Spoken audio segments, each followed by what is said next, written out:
is the Hitman strategy, and all you need is technically just one horizontal line. What you're looking for is where candles went up and did not go past it, or they went down and did not break through. Let me show you an example. It's actually coming up to one right now, where you see it came up here and now it's going back down. However, if we were really looking for one, it would be down here, somewhere in this region, just so I could show you. Candles did not pass this part until they broke through this resistance. Because we're in an uptrend, you're only looking for buys. For example, right here, when this red candle came down and touched this support line, you could have bought.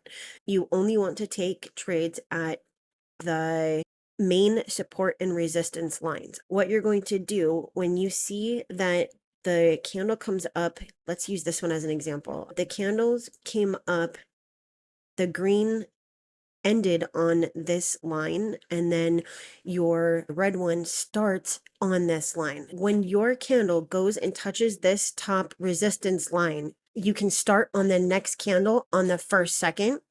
Let's go over here. As you can see, price is currently rejecting, so I am going to take this on 4, 3, 2, 1. CI is pulling up just a little bit, but the Williams is pulling down, so we're just gonna have to wait and find out.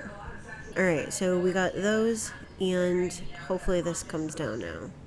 We're gonna stay here and watch this, but as you can see, we have multiple rejection zones. This is why it's so important to map everything out and only take your major zones or your key levels. So you could actually wait for it to come down to this line and take a 5-second one and go up for just 1, 2, 3, 4, and 5.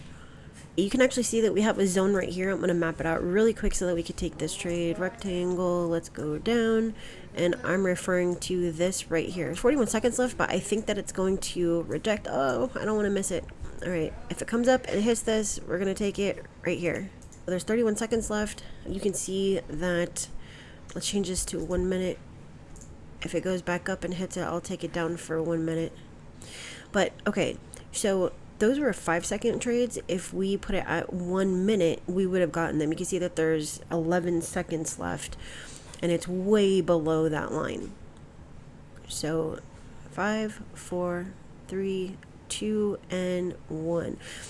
See, it's good that they were 5 seconds instead of 1 minute. So we are going to have these be 1 minute. It hit our zone, and we're just going to sit here and wait while this plays out. There's 43 seconds left, 32 seconds left. You can change this back to 5 seconds and take by there just in case as a hedge. See, we lost that one. That's okay. We still have 3 that are going to win. 6 seconds left, and we're done. That's $1,152 in 1 minute. We're already coming back down. We're in an uptrend. I want to buy here. Oh, this was supposed to be 1 minute. All right, we got 12 seconds left. Keep on going. Go up, up, up, up, up, up, up, up, up, up. And we just won. And there you go, another $1,100. That is why this is called the leave your 9 to 5. And that's exactly what you are going to do. If you open up this right here, you'll see that this says 55 SMA.